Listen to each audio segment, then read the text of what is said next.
বন্ধুরা, আজ আমি তোমাদের পৃথিবীর সবচেয়ে ছোট সিনেমার গল্প শোনাবো। আর এই সিনেমাটির নাম হচ্ছে আ বয় অ্যান্ড হিজ অ্যাটম। মজার কথা হলো, সিনেমাটি বানিয়েছে আমেরিকার IBM নামে একটি কোম্পানির বিজ্ঞানীরা। তাছাড়া এই সিনেমাটি পৃথিবীর ছোট সিনেমা হিসাবে গিনিস বুক অব ওয়ার্ল্ডের রেকর্ডও করেছে। হয়তো আমার এই সিনেমা এক্সপ্লেইনটি আসল সিনেমার চেয়েও বড় হবে। তবে এই সিনেমাটির বিশেষত্ব হচ্ছে এটি অ্যাটম দিয়ে তৈরি করা সিনেমা।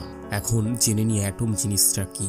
কোনো বস্তুর ক্ষুদ্রতম একক, মানে কোনো জিনিসকে তুমি যদি বারবার ভাঙতে শুরু করো তাহলে ভাঙার পর সবচেয়ে ছোট যেটি থাকবে সেটি হচ্ছে অ্যাটম। এই অ্যাটম এতটাই ছোট যে চাইলেও সেটা কেউ ভাঙতে পারবে না। এরকম কোটি কোটি অ্যাটম একসাথে যুক্ত হয়ে একটা বস্তু তৈরি করে। তো বিজ্ঞানীরা এরকম কয়েকটি অ্যাটম ব্যবহার করেছে।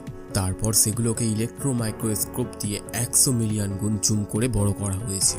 তারপর সেগুলো একটির পর একটি জোড়া দিয়ে মানুষ আঁকা হয়েছে এবং সেই মানুষকে নাড়িয়ে চাড়িয়ে একটি সিনেমাও তৈরি করা হয়েছে। একবার ভেবে দেখো কতটা ট্যালেন্টেড যে বিজ্ঞানীরা এরকম একটি সিনেমা বানিয়েছে।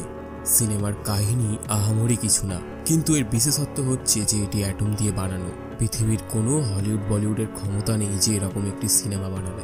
তো যাই হোক, সিনেমার শুরুতে আমরা দেখি যে একটি অ্যাটম দিয়ে বল তৈরি করা হয়েছে এবং একটি ছোট্ট বাচ্চাকে দেখানো হয়েছে যে কিনা ব্যাকগ্রাউন্ড মিউজিকের সাথে নাচতে শুরু করে।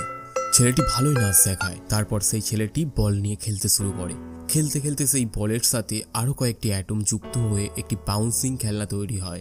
এরপর সেই ছেলেটি সেই খেলনার উপর দাঁড়িয়ে লাফালাফি করতে শুরু করে। লাফালাফি শেষে ছেলেটি তার বলটি, অর্থাৎ সেই ছোট অ্যাটমটি, আকাশের দিকে ছুঁড়ে মারে। তারপর সেই বল আকাশে মেঘের মধ্যে দিয়ে একদম উপরে উঠে যায়। আর তখন আরো অনেক অ্যাটম তার সাথে জোড়া লেগে একটি ইংরাজি ওয়ার্ড তৈরি করে, যেটা হলো থিঙ্ক, যা বাংলায় দাঁড়ায় চিন্তা করো। আর সিনেমাটি এখানেই শেষ হয়ে যায়।